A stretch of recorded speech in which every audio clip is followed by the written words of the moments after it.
Hello, welcome back to Mathematics with Shou Tucker. As you all know, the sewing life alchemist is dead. But we still have his equations. This new one is dog plus person plus alchemy equals talking Oh no, cut to commercial.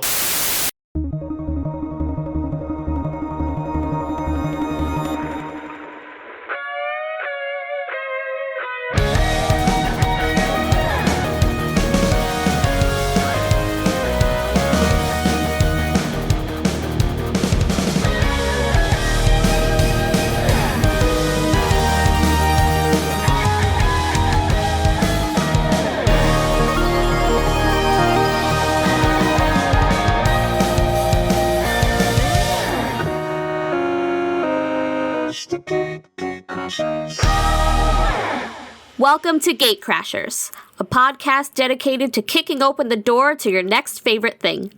Our mission, our creed, our code is this: to make all nerdy things more approachable and accessible to everyone. We want you to find a universe that you'll fall in love with. I'm Amanda Ramirez, and I use she, her pronouns. I'm Jake McMahon, and I use he, him pronouns. Man, how are you doing today? I'm good. I'm really excited about this one in particular. My favorite, whenever I talk about Fullmetal Alchemist, I'm always just like, first fandom, first fandom, first fandom. It was like the first thing Tiny Amanda was ever like, oh, is this what being like a fan of something is? Fair. I've been fans of things since I was 3 years old, so I can't really say. It's like a different level of fandom for me, because I love things and I love to watch things, but Fullmetal Alchemist was the first thing that I ever was like, I must have merch and I must have all of these things because it's that important to me. See, I just had when I first saw Fullmetal Alchemist, the original one. Mm-hmm. We'll get into that a little more, but I just had terrible nightmares and everything turned into weird, there was what's the symbol they use? Well, why am I forgetting this? I wrote this all today. The Ouroboros, or? No. Transmutation circles. Oh, the circles. But then it fell apart into a big old chunk of Legos. Makes sense. I was in the second grade. I came to Fullmetal Alchemist from the manga first, so it wasn't nearly as visually visceral the way things turned into cartoons is. Yeah. Sorry you experienced that. I mean, at this point in time, I was already watching Yu Yu Hakusho, so I already saw some weird stuff. That's true. Yeah, so, all right. This is the back of the box blurb. Do you like anime? Do you like kick butt characters? Did I write that, or did you? I wanted to put some kick butt characters. All right. Do you like tragedy and trauma sprinkled in your action-adventure comedy shows? Well, Fullmetal Alchemist Brotherhood is the show for you.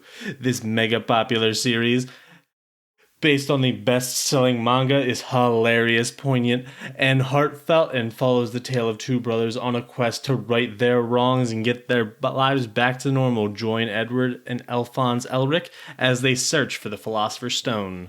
Beer, beer, beer, beer, beer. Air horns. Yep. That's called podcaster mode. Hey. All right.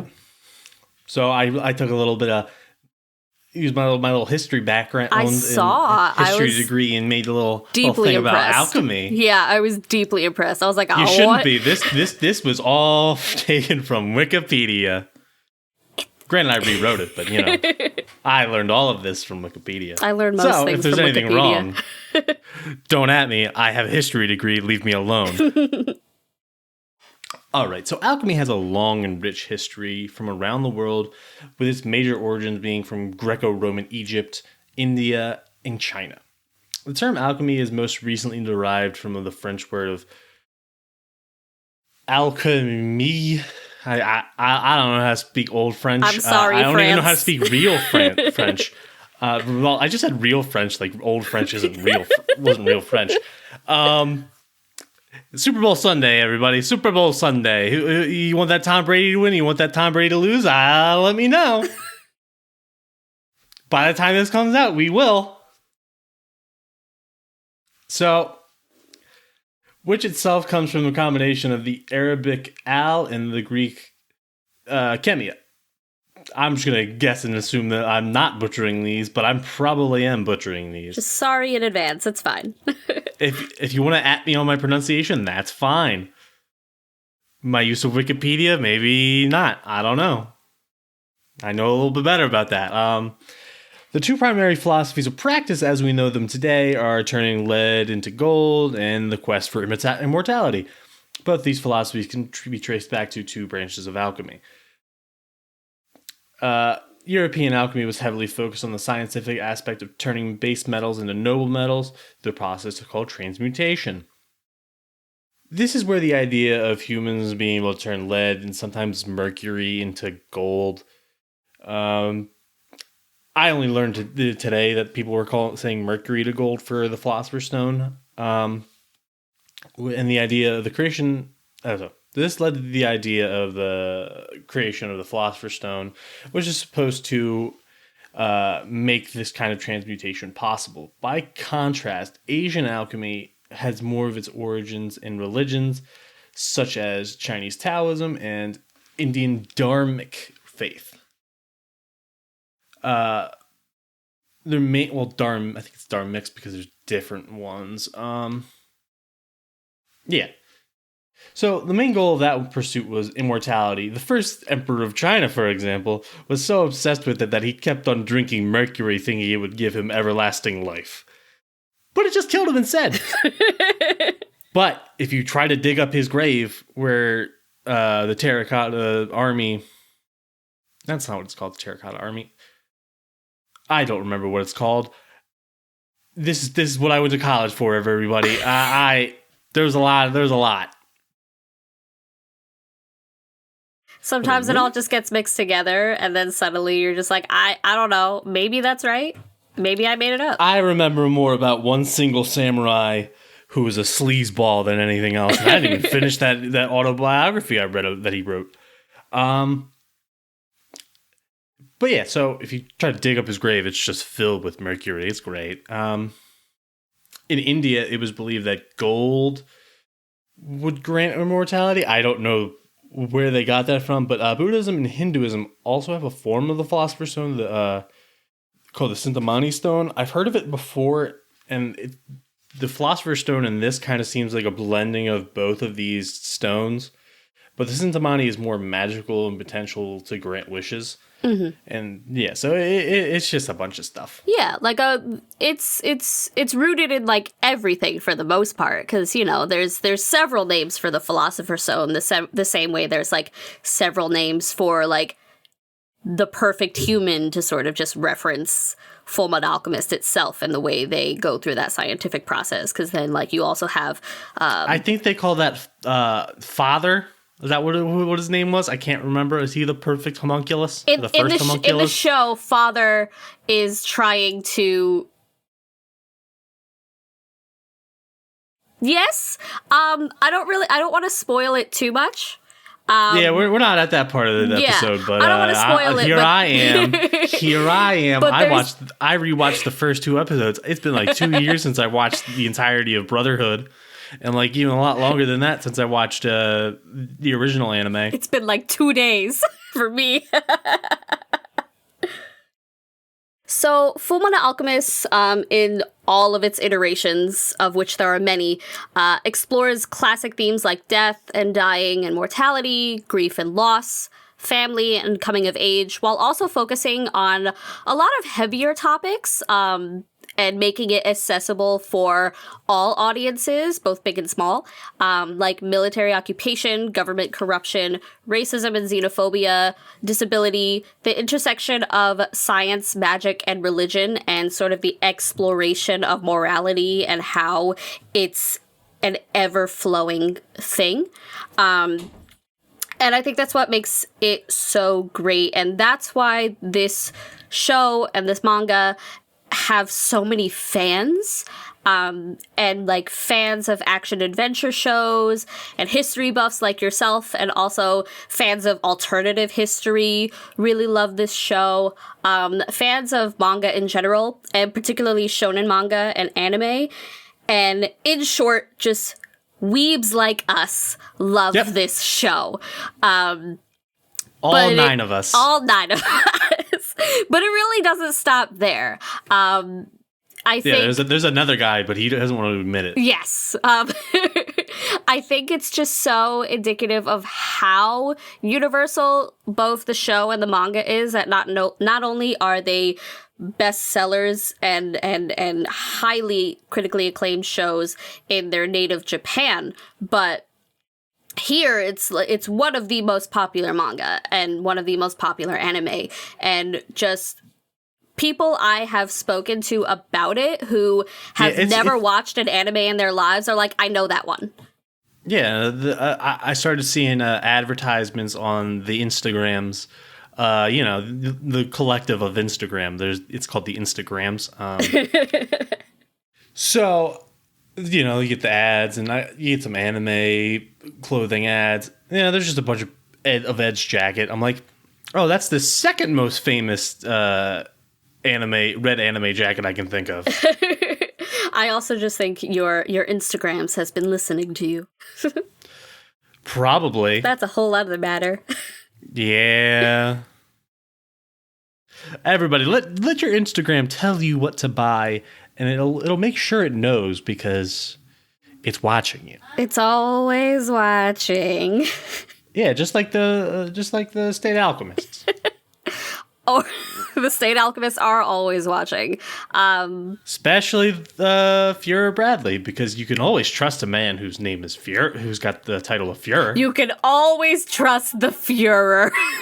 Yep. Because nobody's... If you're watching that, nothing you're watching ever that, and bad you're like, has happened with a man named Führer. Yeah, his title is that's his title. But they give him like an unassuming name of Bradley.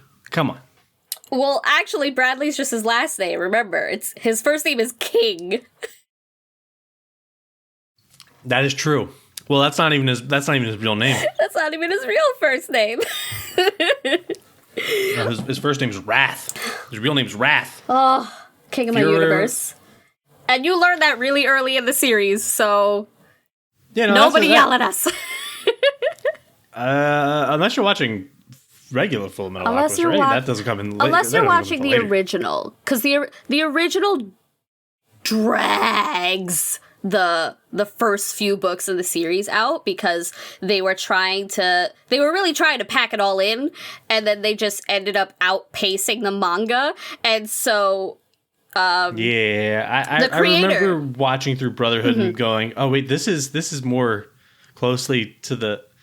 Well, what? Wait, this is only episode 3. What? I don't remember getting to this until at least like 5 more episodes in. Yeah, it's so fascinating the way the two series. Oh wait, we skipped the discussion. Diverged. Oh no. But let's just ignore everything I just said, and let's talk about where you can even find this mysterious anime that we didn't spoil for you. Dan's gonna be angry. I'm in charge right now. Oh no, I'm in charge right now. Oh, that isn't good. I'm sure there's a spot where we could be like, just cut it off. Nope. Mike's gonna leave it all in. Every single thing. Jake, where can we find it?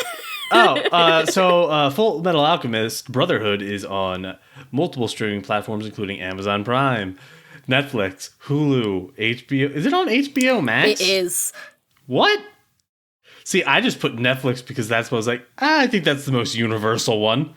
Funimation and Crunchyroll, among others. You can also find the 2003 series, commonly referred to as the original series, on these platforms as well. Because why not? You have to have it all in one convenient spot. Yeah, all of it. Just like all the Naruto movies, but you can't watch all of Naruto on Netflix. Why would they want it to be convenient? I don't know. I wish. Translators, are you listening? Do you hear me? Dubbers, it's me, Jake. Can you guys put the rest of the dub of Naruto Shippuden on Hulu so I can finish watching it for the 7th time? Hello, God, it's me, Jake. Yep. I just really, I remember, because I don't want to go to one of those bad sites, those sites that you're not allowed to go to. I don't like going on those sites. I don't like to illegally watch my anime. No, I don't illegally torrent anything. I obey the law. Yeah. The manga Fullmetal Alchemist Brotherhood is based on is available pretty much anywhere books are sold. Oh, she got rid of my plug. Oh, you got rid of the plug for Third Eye Comics. I got rid of the plug because I went out to Third Eye Comics and it isn't there. That's fine. People can just call. Okay, and plug then it. They'll tell. Nope. You got rid of the plug. Third Eye Comics. Oh, Dan's gonna be so upset. Even though that's all my thing, I'm the one who kept plugging it. Oh no. Oh, this isn't what I expected to happen at all. What a Super Bowl Sunday this has turned out to be. Oh no. The Fullmetal Alchemist canon, which includes several art books, 3 movies. Wait, the 3 movies are a part of the canon? I didn't know that. One fan game? That's not a part of the canon. There's a fan. Wait, no, that's not a part of the canon. And several official games, which I assume are just remakes of the series. No, they're all new stories. What? Yes. An anime game that's all new stories? Yes. Are you kidding me?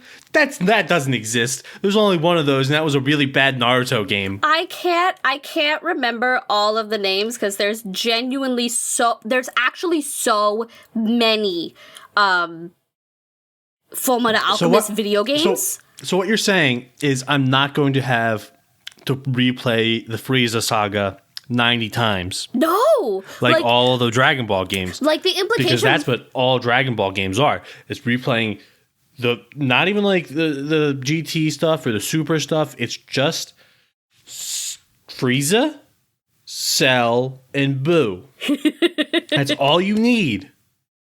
But what's so cool about the games is that like they're available on like several different platforms and they're all different. And it's sort of the implication that like in the bits that you don't see of Ed and Al's adventure, these are the shenanigans that they go on, because all of the games are based around this, like they're still looking for the Philosopher Stone. But this is the adventure that they go on in this game. So what you're telling me is, if I wanted to find a game where they just sit in a river and start panning for the Philosopher's Stone, like people pan for gold, I'll be able to find it? Can't guarantee that, but I don't see why not. I mean, I assume all alchemists at some point just gave up looking for lead and just started panning for gold. Just in the river, just like... Yeah. But yeah, several games. And the sequel movie to the original series, Conqueror of Shambhala, can be found on Amazon Prime and HBO Max. There's also an abridged live-action adaptation that can be found on Netflix. Isn't that supposed to be bad? I watched it. It's not bad. I was skeptical. Does that also have a stage play like Naruto? No. Or Gundam 00? No. 00 Gundam? They take it pretty seriously. That's sad. An anime hasn't made it until it has a stage play or even a musical. Yeah, guys, sorry. This episode's over. It's over? No stage play. FMA I can't recommend it. Not big enough. If you can't see this on Broadway, if I can't watch this on Broadway, why would I watch it? Listen, I'm not saying that it's entirely impossible, but my research did not turn up a stage play. But yeah, people are going to tune out now. The live action adaptation, it's only available with subtitles, but it's actually pretty good.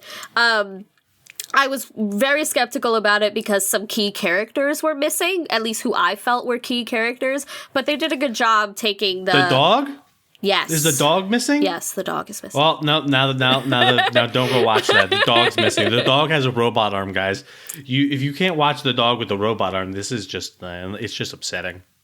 And then there's a spin-off film called The Sacred Star of Milos, which used to be available on Netflix. I think you can only get it from iTunes now.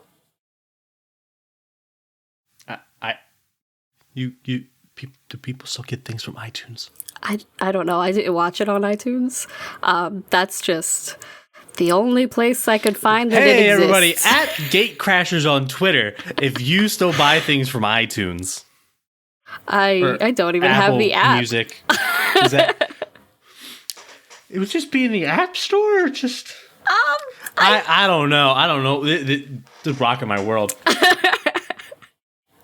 I've really I've shaken the foundation of your understanding.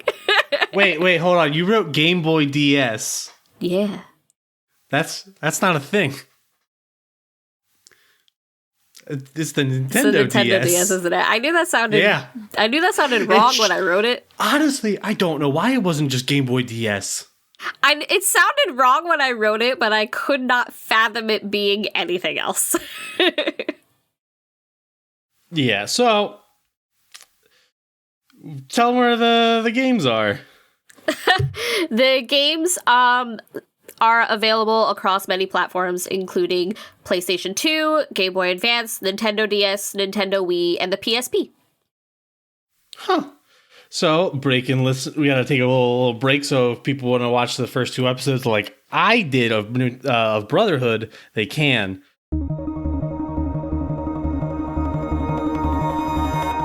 All right. So, the introduction to the characters in the first episode of Brotherhood, I don't remember what it was like in Fullmetal Alchemist.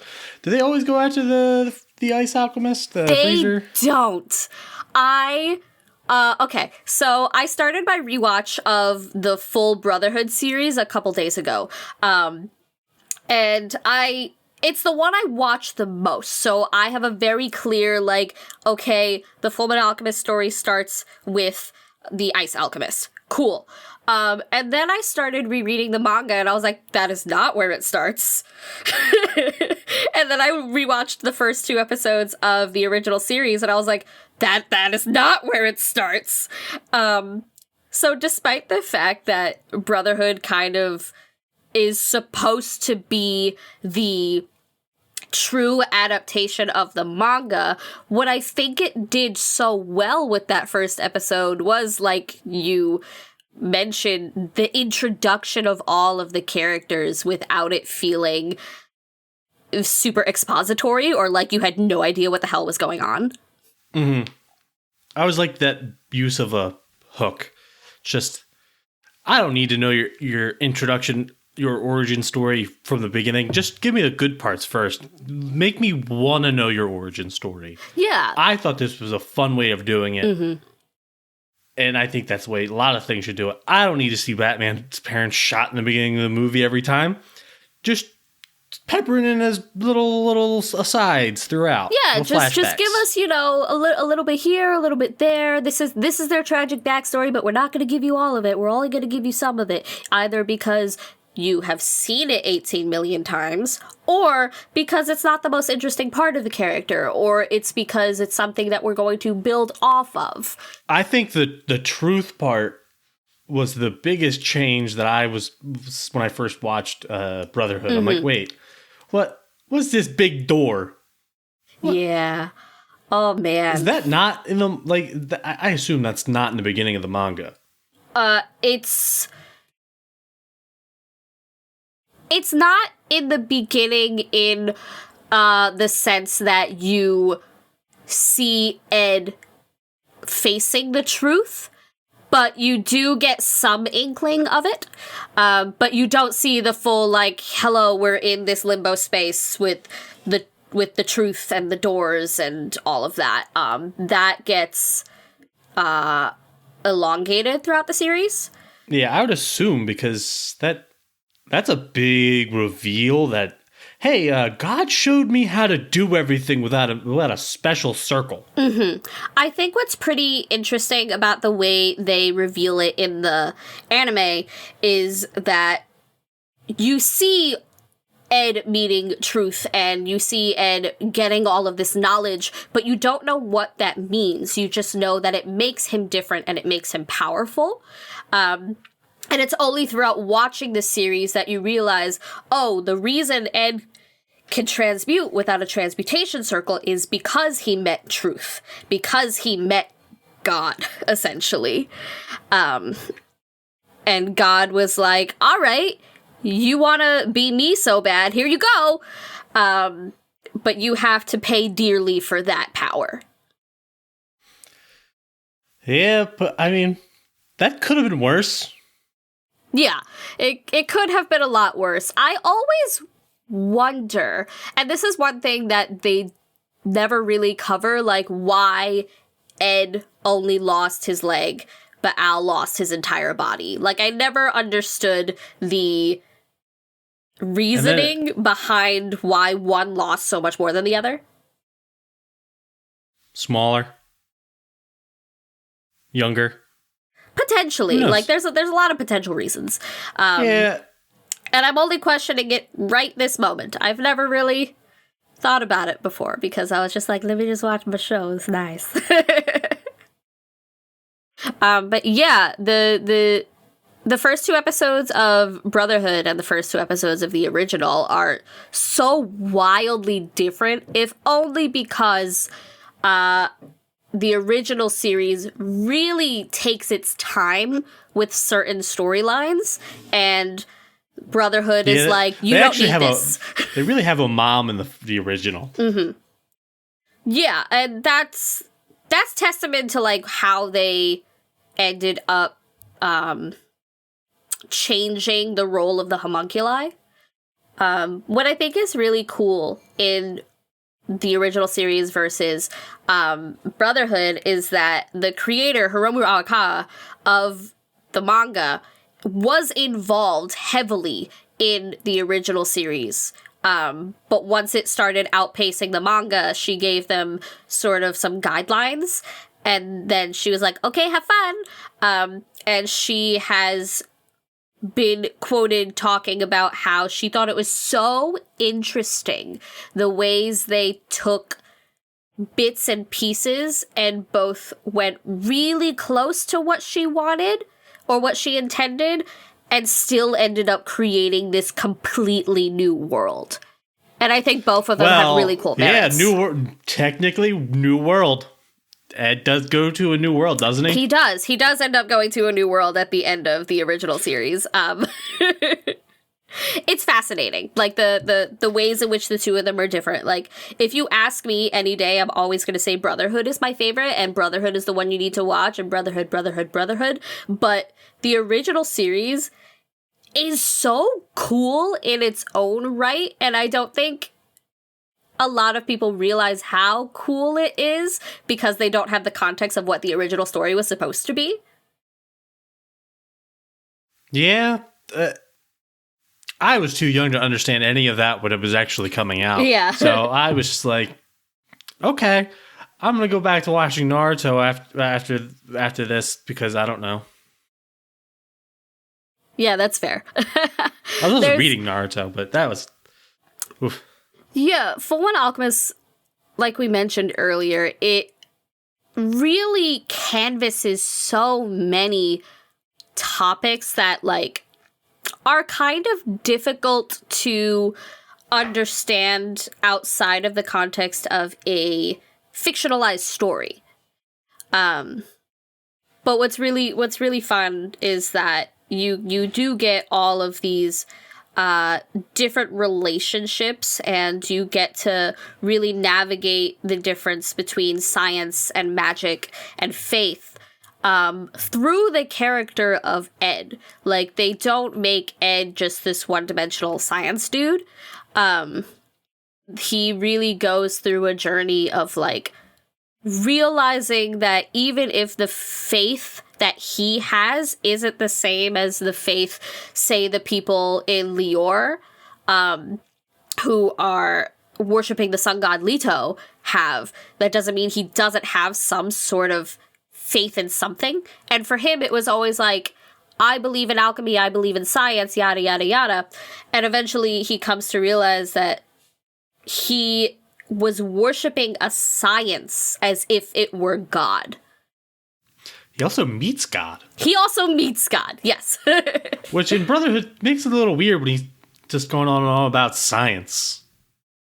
Yeah, but I think that's what makes it really cool, is that he doesn't I didn't meet God. I didn't meet God, everybody. I just really like science. I also don't even think my chemistry set can bring my mother back to life. I bought this for $5 at the general store, but I'm going to try it. I'm going to try to bring her back to life. Me and my brother, oh no. I also Ball just of think, equivalent like, exchange. he doesn't realize that he's met God, especially because he No, God. The truth tells him he's God. He tells Ed, hey, I'm God.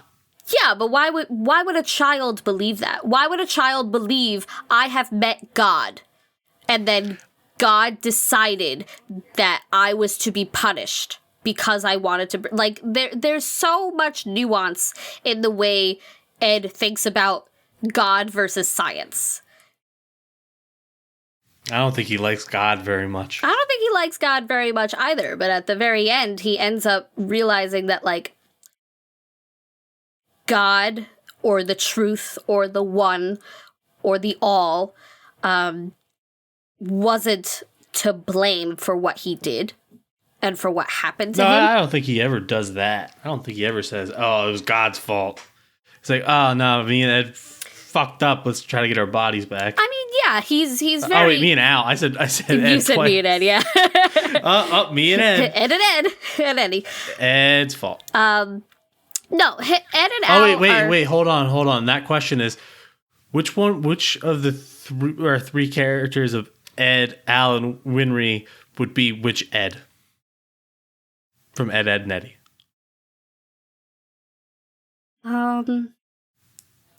Yeah. See, because... Yeah, Nobody you don't know which one to wants- put. We both know who Ed is, but we don't know who Al and Winry would be. Because I don't want to make Winry Ed.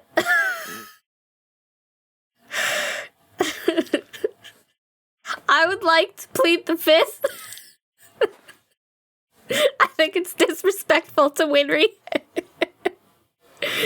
You heard it here, everybody. She actually thinks that Alphonse would be Double D. Alphonse is the most level-headed out of all three of them. It's true. But he's also the biggest. He's also the biggest, but, like, only because he's literally bonded to a 7-foot suit of armor. Yeah, where did their dad get that? Where Bro, like, hey, who knows? Hey, why does this immortal man have this giant set of armor that we all know he can't fit inside of? Who even knows? Like, just the trajectory of Hohenheim and, like, I want to know why Ed, even though he's been walking perfectly fine on the automail leg, which automail is like bionics, cybernetic enhancement stuff, but listeners, I'm not doing a good job of describing this. It's just like, it's all hooked up to your nerves and stuff, and you can control it through that. Automail is, like, very heavily based in prototypes of prosthetics, and how, like, there are some prosthetics that you can put on that they do interact with the dead nerves, and you can use those nerve endings to move the prosthetic. Automail takes it that step further and literally fuses. Yeah. to the nerve endings. It's a lot. It's fascinating. But yeah, why does Ed have to... Because I just want to talk about the way I have these notes a little bit, but why is it that in the end, Ed has to use a cane even though he's been walking just fine without it? Like, he was doing, like, flips and shit. When does Ed use a cane? Oh, wait, no, Al uses a cane. Oh! My bad. Al uses a cane, yeah. Yeah, no, that's because Al's body was in another world. His body, he was atrophied. I don't know why I'm thinking of it wrong. It's been 2 years since I watched the ending of this series. Oops. This is why you're the expert today. I mean, this is why we're just really lucky that I decided I'm going to rewatch the entire series in 2 days.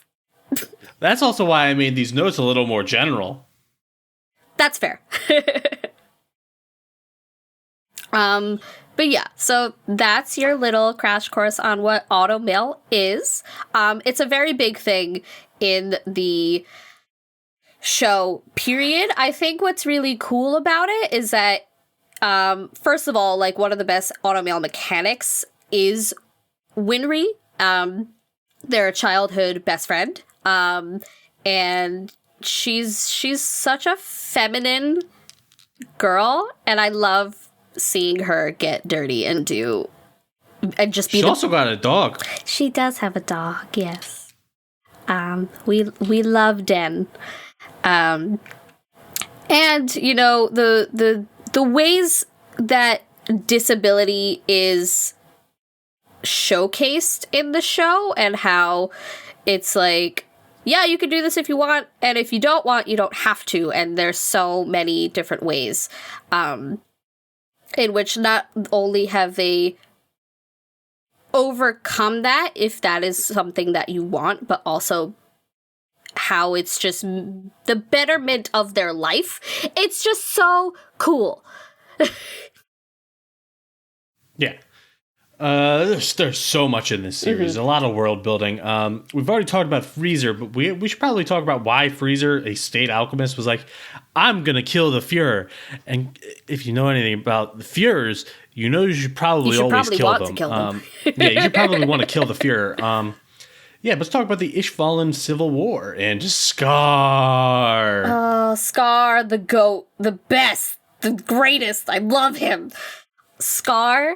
Okay, so Scar is an Ishvalan, and in this world of Amestris, which is the country that Ed and Al and pretty much the rest of the cast hail from, turned into a deeply militaristic country when Führer King Bradley came into power.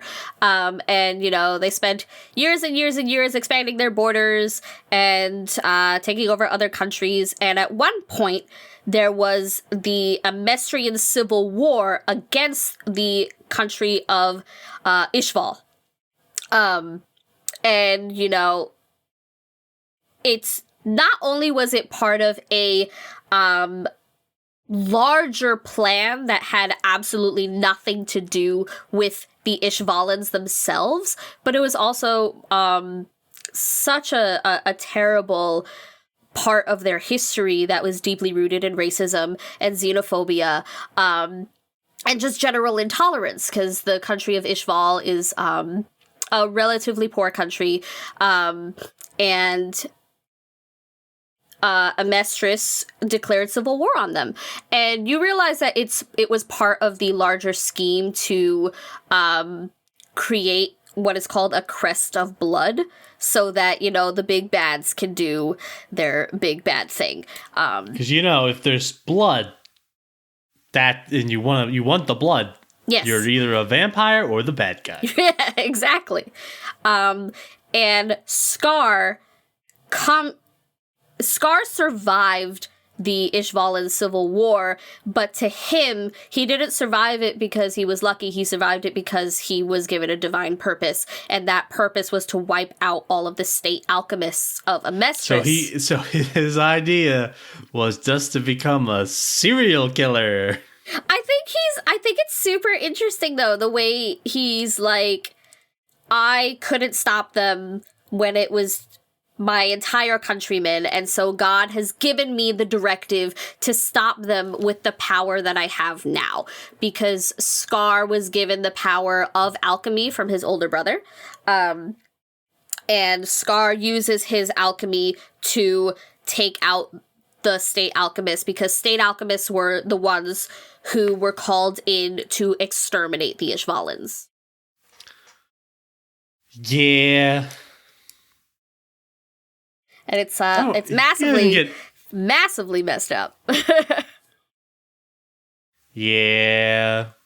And all the state alchemists kind of going about their lives, and Yeah, and Scar doesn't actually get too far on that mission of killing them all. He doesn't, but we all know that's because, what ends up happening is that they realize that there is a much bigger power at play, and Scar needed the homunculi. The homunculi, yes. And Scar needed to put his vengeance aside to save the rest of his countrymen who were still living in a Mestris. Because they weren't they weren't wiped out, but yeah, he realized that he needed to team up with the people who killed a lot of his countrymen, and then to make sure that whoever was left could stay alive. But yes, the homunculi. So we got the one we've been talking about most, which is Wrath, and his bouncing baby boy, who is actually not his bouncing baby boy, Pride. You got Lust, you got Sloth, you got they're just the 7 deadly sins. Yeah, you have all 7 deadly sins. I was deeply obsessed with the concept when I was younger. I was just like, oh, I love this. But yeah, so you have all of the homunculi, who are products of alchemy, and they are also the quote-unquote children of the actual bad guy, Father. Or as he will be known on this podcast as Pappy. I just wanted to say that. Pappy. So we have Pappy. Yeah, I was just trying to remember which one was greed and which one was envy, so I looked it up. Oh, wait, we need to put a bookmark on Greed, because he's my favorite. But yeah, so we have Father, aka Pappy, who is actually a clone, kind of. He's kind of like the technical genetic brother of Ed and Al's dad, Hohenheim. What a name. Hohenheim. Von Hohenheim. Von Hohenheim. Such a long name for no reason. And their involvement goes back years and years and years and years and years. Because Von Hohenheim's immortal. Kind of. Sorta. For the most part. Science. How do you save the world? Science! You become immortal. Yeah, and so the homunculi are these the children of Father, and they basically just go around and they fuck shit up. And the reason that they're going around and they're fucking shit up is because Father wants to use the entire country of a Mestris to create a giant Philosopher Stone so that he can become more powerful than God. Oof. Oof. The end. And then, okay, so we got all of them. We got, I'm just gonna say how they died because this is what this list tells me. No, I probably shouldn't say how they all die. I mean, It depends. First of all, it depends on what list you're looking at. I'm pretty sure this is for the this is for the manga. Okay, yeah. I'm not gonna say matches. because that would just tell everybody.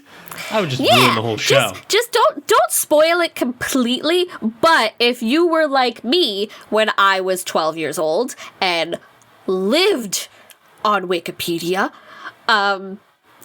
when I realized that the homunculi were based off the 7 deadly sins, I was like, that's religion. And then I Googled it and I found out how the actual 7 deadly sins die. And then I compared it to the deaths in the 2003 series and in Brotherhood. And they almost all die exactly how they die in, like, history. I don't know what you're talking about. I don't think Meliodas died. I'm pretty sure Escanor dies. R.I.P. Lion's Sin of Pride. He's a realist. Pour one out for the homies. Yeah. You're welcome.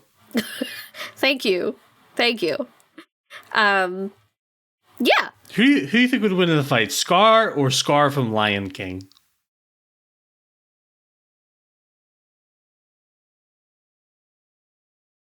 Do you think the Ishvalan serial killer could take on an actual lion? I don't know if it's a question of, like, can he take on Scar from the Lion King? I think it's more of a question of, like, would he? No, I mean, Scar from this isn't evil. Scar from the Lion King, definitely evil. Yeah. So I think, like, Scar from the Lion King would have to make the first move. So I mean, Scar from the Lion King is basically a dictator. Yeah, I think Scar would try to kill him. Scar from the Lion King is also based off of Hitler. Well, yeah. Parallels. He's not as good at hiding it as King Bradley is. No, he's not. Like you think, oh, if you're King Bradley, wait a minute. He seems like a nice guy, but he's still the Fuhrer. I think the thing that is, like, just so fascinating. Dictators are bad, everybody. Dictators are bad. Fuck them. But also, what's so great about Wrath in particular is that, like I said, you meet him so early in the series that you spend the rest of the series being like, oh my god, their ruler is a homunculus. What do I do? What do they do? Yeah. And, like, it takes forever to figure out, like, what the actual plan is. You just spend the rest of the series going, oh my god, oh no. What does it mean? Scar. That's what it means. Scar, big hero in the series. Listen, Scar is the GOAT, and that's why I was skeptical of the live action series, because the live action series doesn't have Scar. Wait, series. what? I said series. I'm sorry. I take that back. Just the live action movie. What? How can you? That's what I said. That doesn't make any sense. That's what I said. I was like, The dog first and then Scar? Nope. Gotta make it. Come on, people. But that's what I said. Come on, Japan. I make a stage play with just about Scar and the dog. I couldn't fathom, like, how that would work, because in my brain, Scar is the... Ishval, the musical. Scar is the catalyst antagonist. You think he's the bad guy that they're going to be following around all the time, and he ends up being the key to pretty much everything for them. And so I was like, I don't understand how you could possibly have a movie without Scar in it. But they did very well. To be real, it came out in 2017, and I watched it in 2017 and haven't watched it again since. That stayed with me. Oh, right. So we talked about their dad and their mom a little bit. We probably talk about what happens to them both. We've talked about the dad being immortal, but he's also absent from their lives for a long time. Mm-hmm. But that's what drives them to alchemy. They're like, oh, dad does this, let's do it. Yeah, so they grew up with their father and how and watched him do alchemy, but he left them when they were very young. And he left them because he wanted to find a way to die, because he wanted to be able to live out his life as a human with their mother. And then, just like the real world now, a epidemic hits, but that's a little bit smaller than a pandemic. Yes, yeah, a little bit smaller, and also it's one we know how to fix. I'm pretty sure it was tuberculosis, and yeah, their mother ends up dying. Both the pandemic and that epidemic. Yes. Big problems are coughing. Don't cough at anybody. Yes, don't do that. And when their mother... I've had COVID. It wasn't fun. My whole house had COVID, except me. Oof. Lucky. Lucky, but also I couldn't leave my room. But anyway, we're not talking about real world things. We're talking about... You said real world parallels in your notes. We're not talking about it. We've already talked about the Fuhrer enough and Hitler. I know. It's just so fresh, man. It is fresh. But yeah, so their mother dies, and that's what drives them to... Trying to bring her back. By doing the one taboo, at least that they talk about in the series. Human transmutation. And it fails because you can't bring people back from the dead. And then the whole series leads to one important thing.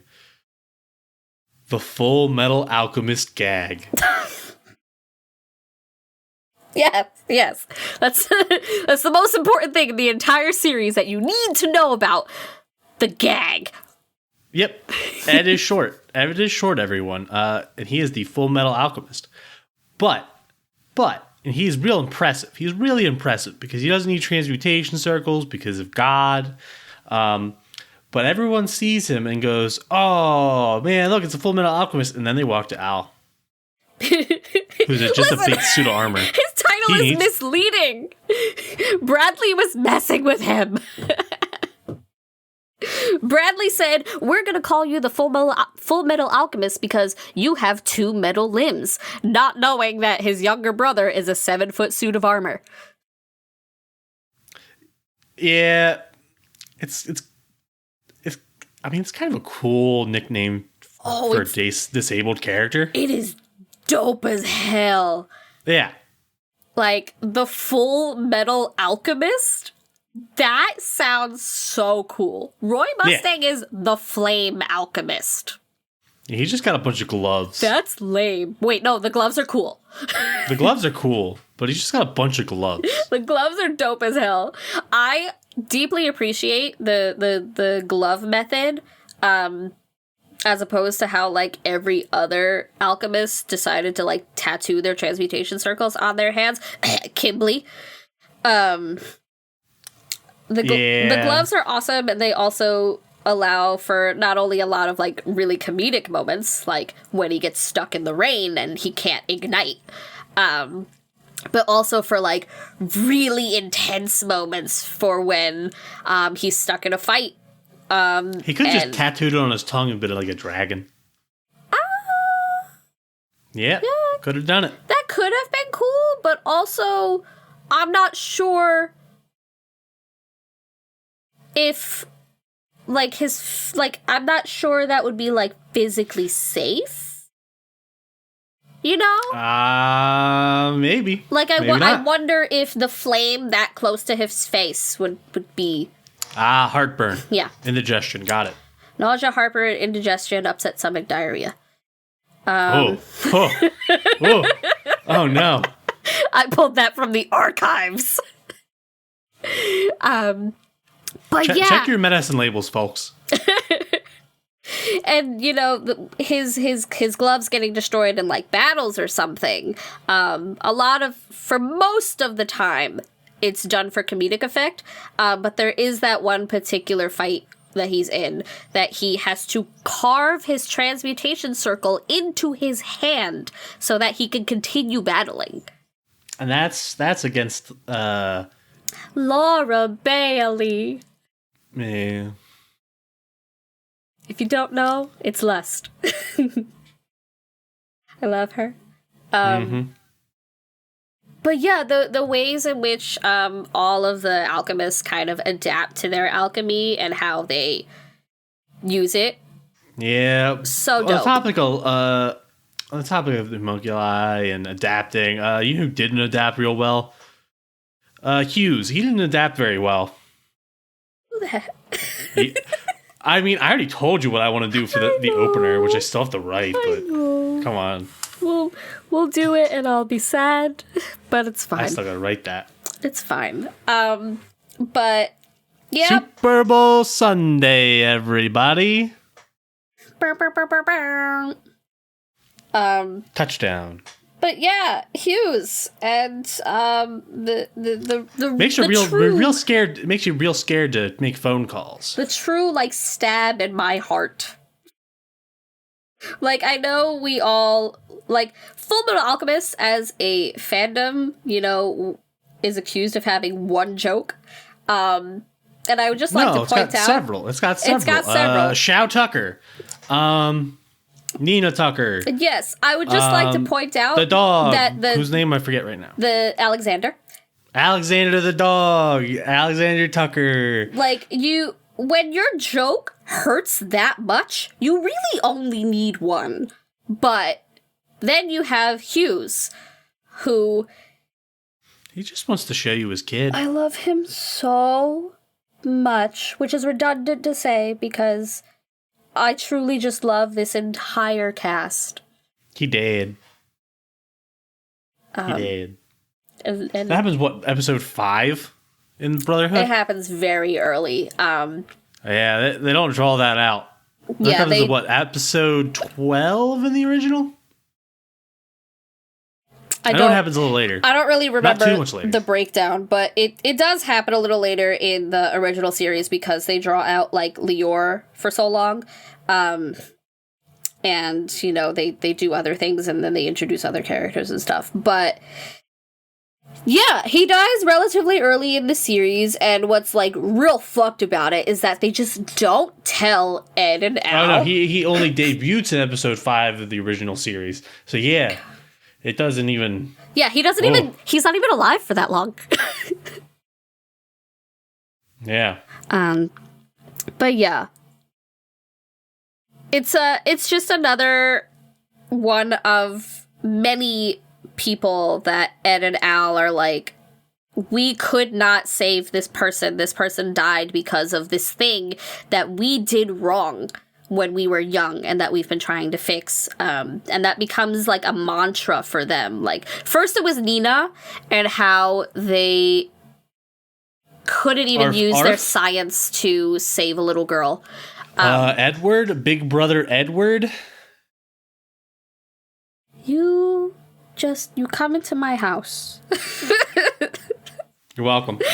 You come into my house and you hurt me. That's what I'm here for. Listen, it hurts, but it's also just prevalent throughout the whole series and how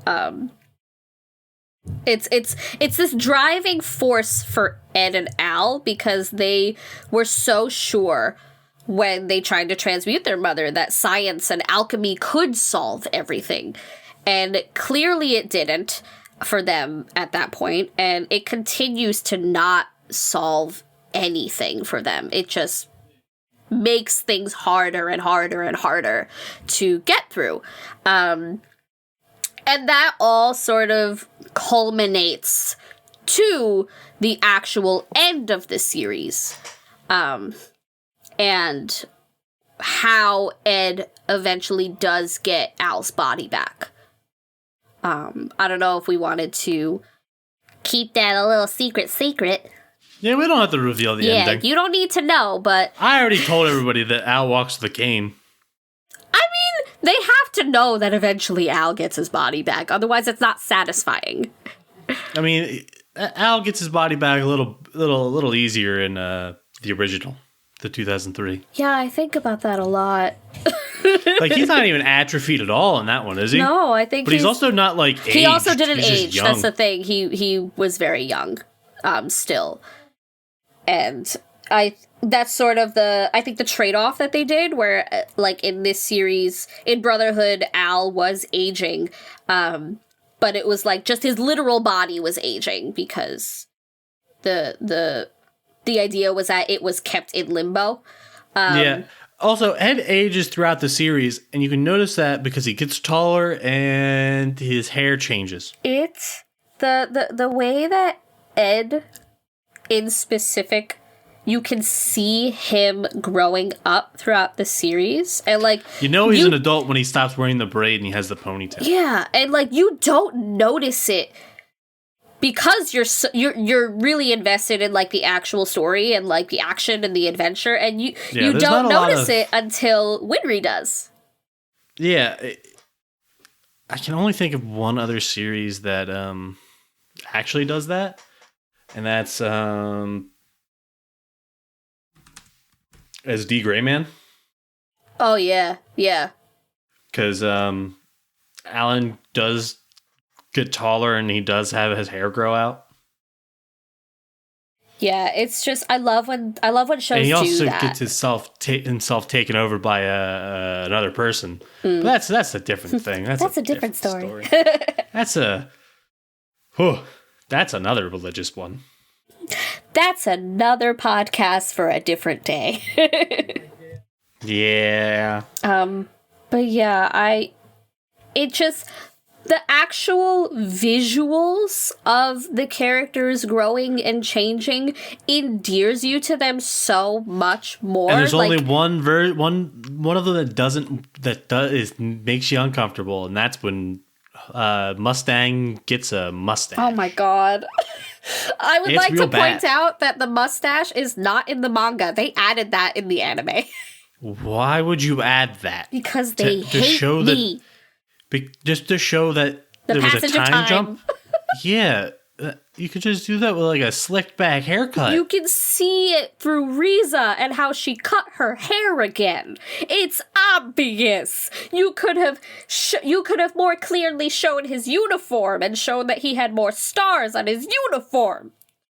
Nope, mustache. The mustache was not at the end of the manga, and that's where my heart lives. But, even beyond this show being such a great story and, like, just impeccable storytelling, to me, at least, it's just beautiful visuals, even for a show from over a decade ago. Yeah, there was the 2003 and there was the 2009, everybody. Yeah, and you can look at both we the 2003... We are way 2003... behind on coverage. We're way behind. Going on 3 years. Oh.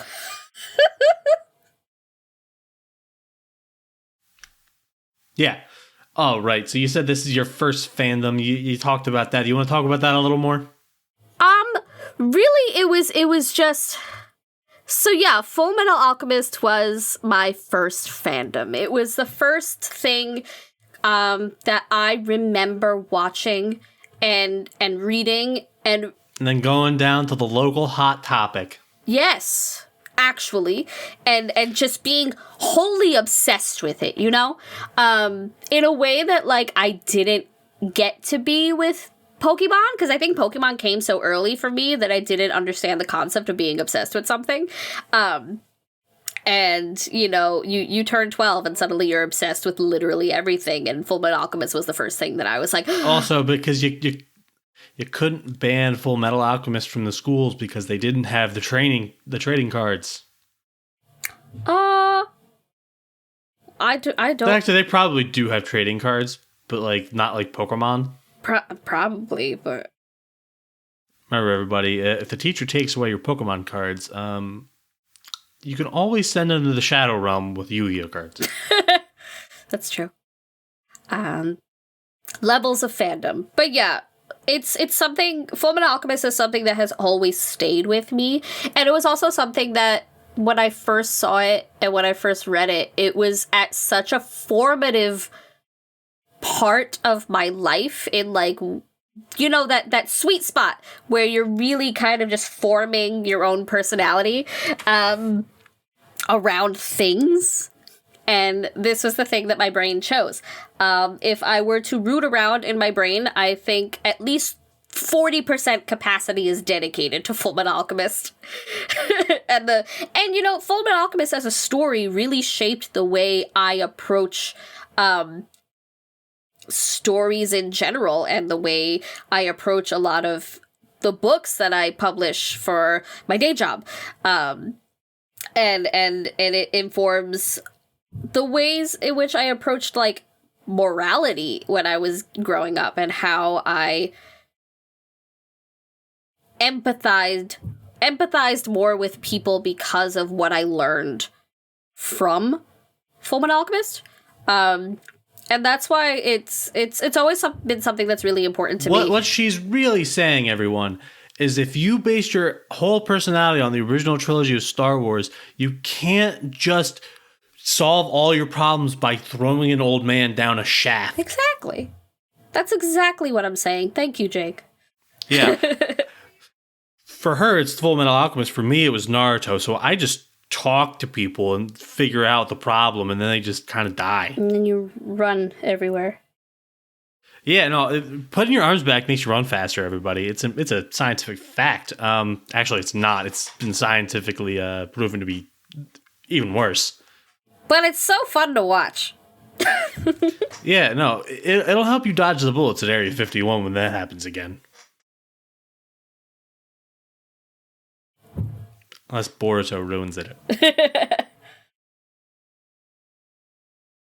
I actually like Boruto.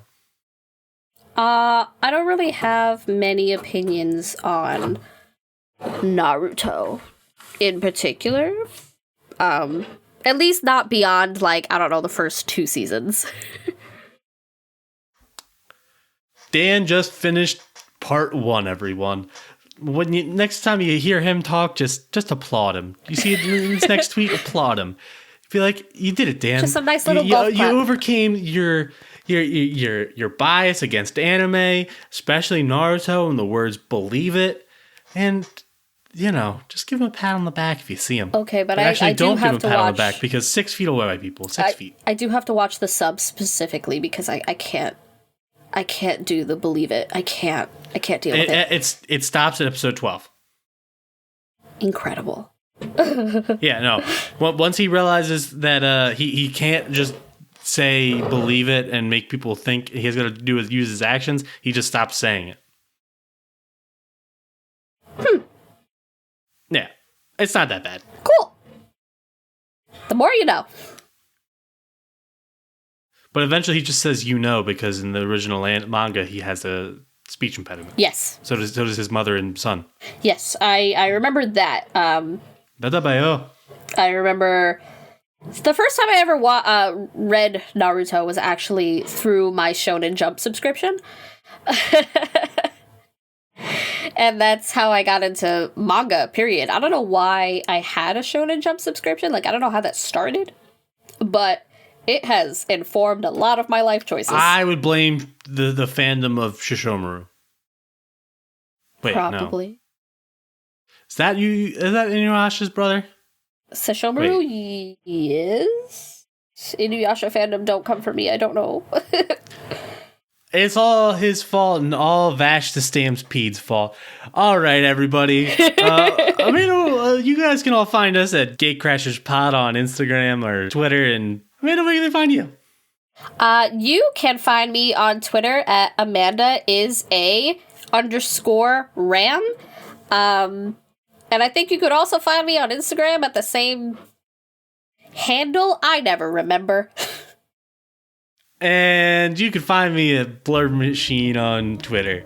I'm probably not going to say anything because why not? It's just me talking about how Godzilla is high art and dinosaurs. But you're All not right, everybody. wrong. Have a nice... I was going to say Super Bowl Sunday, but that's happening today. I don't remember when this episode's going out. Have a nice whatever day this is. Hopefully whoever you want to win the Super Bowl wins the Super Bowl. And hopefully it's not for Tom Brady. Bye! It's the Gate Crashers.